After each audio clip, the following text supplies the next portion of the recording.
Hey guys, let's do a quick tutorial on no waste flying geese.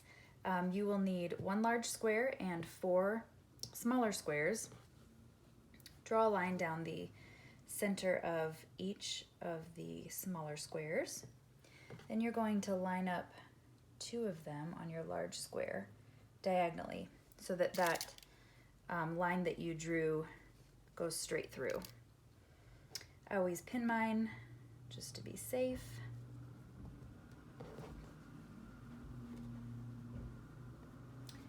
And then you are going to stitch a 1/4 inch on either side.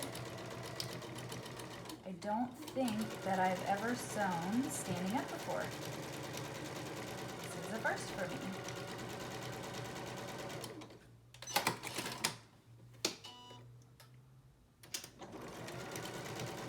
And yes, I'm going over the pins just to save time. Well, let's be honest, I always sew over the pins. I know, it's not the best idea. All right, so I've got a stitch on either side of that black line, and then I'm going to slice it in half.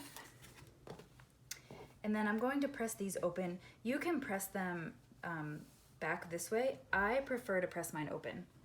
I just find that they come out more accurately if they are pressed open.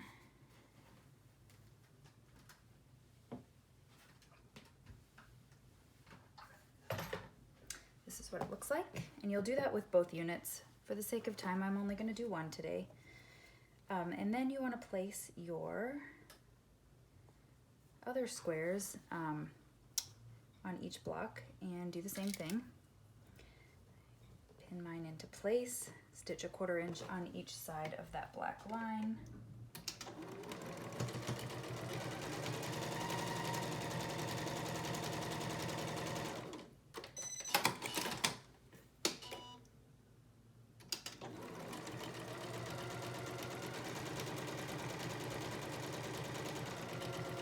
I'm in the process of moving to the basement, and I'm hoping that once I get down there I'll have a better camera setup. My husband is promising me a better camera setup when I get down there so I can do real tutorials.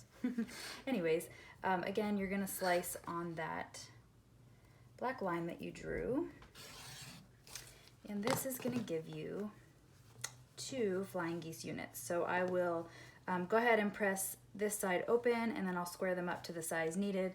But that's basically how you can make no waste, quick, accurate flying geese. I just love this method, and I hope you do too.